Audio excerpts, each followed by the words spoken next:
Добрый день, дорогие подписчики и гости канала. Сегодня с вами я, один из авторов телеграм-канала генерал СВР, генерал-лейтенант службы внешней разведки, тот человек, которого вы знаете как Виктор Михайлович.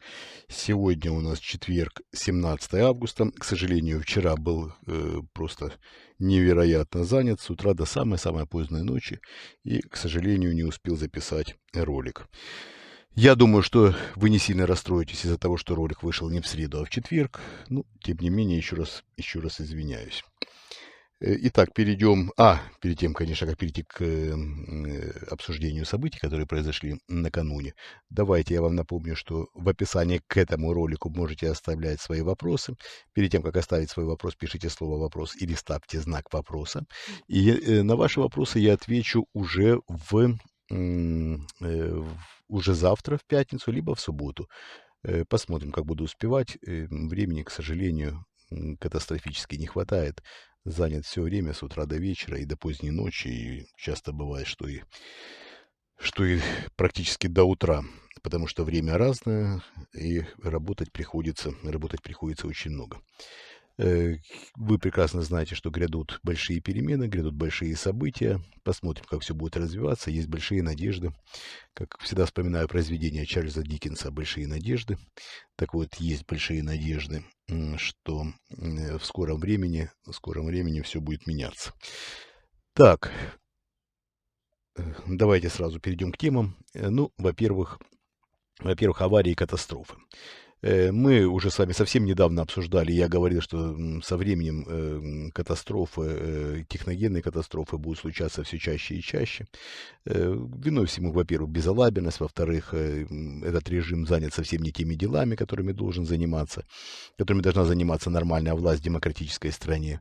Вместо того, чтобы следить за выполнением норм, правил, действительно жизненно важных и необходимых норм и правил, этот режим занимается репрессиями, этот режим занимается укреплением собственной власти, хотя, казалось бы, куда еще ее укреплять, но, тем не менее, занят режим именно этим.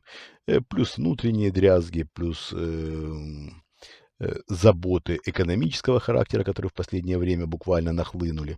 Надо понимать, что режиму просто некогда заниматься безопасностью собственных граждан, да и жизнь в России, собственно говоря, не стоит практически ничего.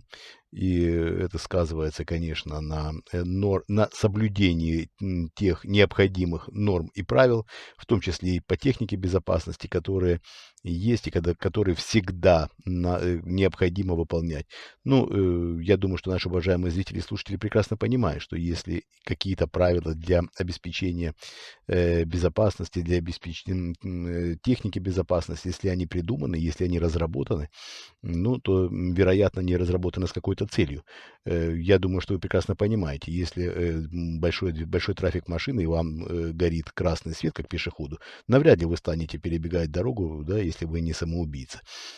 Тем не менее, многие жертвуют правилами техники безопасности, не обращают на это должного внимания, и вот трагедия в Дагестане. Огромное количество людей погибло, да более 30 человек, в том числе и дети. Кошмарная ситуация. Мои искренние соболезнования погибшим, родственникам погибших, извините. Те, кто пострадал, искренние соболезнования. Действительно огромная трагедия. Печально втройне, а то и во много раз, потому что погибли дети. Я понимаю, когда взрослый гибнет по собственной глупости, это одно. Другое дело, когда гибнут абсолютно невинные люди, плюс дети, это, конечно, трагедия огромная. Надо понимать, что этому режиму, абсолютно извиняюсь, все равно на то, что происходит. Вся эта напускное беспокойство о том, ай-яй-яй, как же так случилось, это все, конечно, глупость. И такие трагедии будут, к сожалению, к огромному, к сожалению, случаться и дальше. Мы видим огромное количество катастроф на местах, когда в пожарах на промышленных объектах гибнут люди. Это далеко не диверсии, большое количество пожаров случается, еще раз повторяю, из-за несоблюдения техники безопасности, правил безопасности на местах. И здесь, конечно, коррупция, которая разъедает Россию, играет не просто немаловажно, а играет основную роль. Э, Здесь, конечно, вспоминаются и Алексей Навальный, и его ФБК, которые занимались тем, что разоблачали коррупцию. Действительно очень важно и очень нужно. Да, это не единственное, что не единственный двигатель катастроф, но, к сожалению, коррупция э, также влияет на жизнь обычных граждан, и, к сожалению, это выливается иногда вот такими трагедиями. Еще раз повторю, что пока существует этот режим, ситуация будет только ухудшаться. Чем дальше, тем хуже, и будет усугубление. Чем дальше, тем больше, к сожалению. Будем бороться, будем стремиться к тому, чтобы этот режим был свергнут как можно раньше, и, соответственно, жизнь начала налаживаться так же, как можно раньше. Давайте перейдем к экономическим, да, к экономическим проблемам. Доллар галопировал и доскакал, давайте так скажем, до отметки выше 100 рублей. Э, Центробанк отреагировал очень интересным способом, повысив процентную ставку. Это, конечно, не панацея.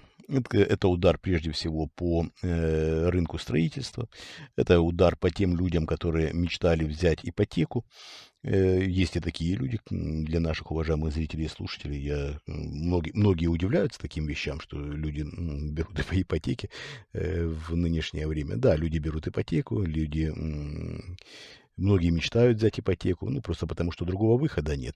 Возможности приобретения жилья в России за реальные деньги, ну, это такое, скорее больше миф. Поэтому и люди, конечно, пытаясь решить квартирный вопрос, жилищный вопрос, окунаются в те адские, можно сказать, кабальные условия, которые выставляют многие российские банки. Есть и льготная ипотека, которая более или менее, более-менее разумные условия предлагает, но основное количество людей, конечно, влазят ну, по моему мнению, просто в кабальные условия. Тем не менее, есть как есть. Ипотека очередной раз подорожает практически все, потому что подорожает рубль, я имею в виду, подорожает возможность использовать отечественную валюту в бизнесе. То есть это очередной удар по мелкому и среднему бизнесу. Крупный бизнес это задевает не так сильно, но по мелкому и среднему бизнесу плюс удар по экспортерам и, конечно же, по импортерам и, конечно же, по кошелькам обычных граждан, потому что надо понимать, что весь импорт все, конечно, подорожает. И подорожает и в связи с ростом доллара, и из-за того, что рубль сейчас он немножко укрепился, но поверьте, все это далеко не надолго, это временные меры. Рубль будет и дальше падать, доллар будет дорожать, импорт будет дорожать, он и сейчас подорожал, и будет дорожать. И из-за того, что рубль стал недоступен для экономики, ну, по крайней мере, дешевый рубль пропал, а процентная ставка, скорее всего, увеличится еще раз, примерно опять-таки на 3-4%. Посмотрим в ближайшее время, как отреагирует Центробанк. Но все приводит к коллапсу в экономике. Это то, о чем предупреждала Набиуллина.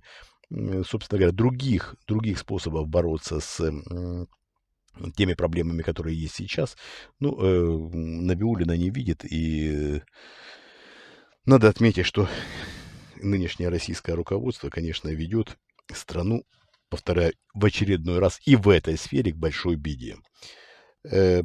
Теперь вернемся немножко к другим темам. Другие темы — это внезапные смерти, внезапные, конечно, в кавычках, смерти нескольких довольно известных генералов. Тут есть генералы и ФСО, и военные генералы, есть и генерал ФСБ. Более подробно мы уже скоро раскроем эту тему по каждой конкретной личности и что именно произошло, что стало причиной смерти, каким образом все было организовано и каким образом, то есть и что именно стало причиной того, что происходит уже в ближайшее время. Еще раз хочу обратить ваше внимание на внезапные смерти генералов, что называется генералопат.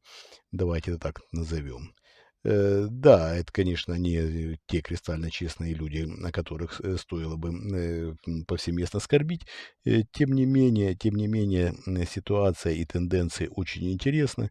И также, конечно, должно быть на виду и должно быть обсуждаемо для того, чтобы предотвратить некоторые планы российского руководства в будущем. Выглядит, конечно, трагедией, когда нынешняя власть пыталась отравить лидеров оппозиции, пыталась тем или иным способом их убить, и такие попытки были и результативны, к сожалению. Но вот власть начала пожирать тех людей, которые еще совсем недавно были частью этой власти и были вполне лояльны. Обсудим, еще раз говорю, уже довольно скоро. И надеюсь, что для многих эти материалы будут интересны. Большое спасибо, что были со мной. Мы вас любим, это искренне, это самое главное. Мы работаем для вас. Если есть возможность помогать, помогайте. Мы с вами обсуждали эти вопросы во время прошлых ответов на вопросы. Извините за тавтологию. И я объяснял необходимость такого рода помощи, когда вы подписываетесь на Patreon, когда вы спонсируете наш YouTube-канал, когда вы можете помочь перечислением на криптовалютные кошельки. Всем большое спасибо. Увидимся, услышимся уже скоро в ответах на вопросы. Оставляйте свои вопросы в комментариях. Всего доброго. До свидания.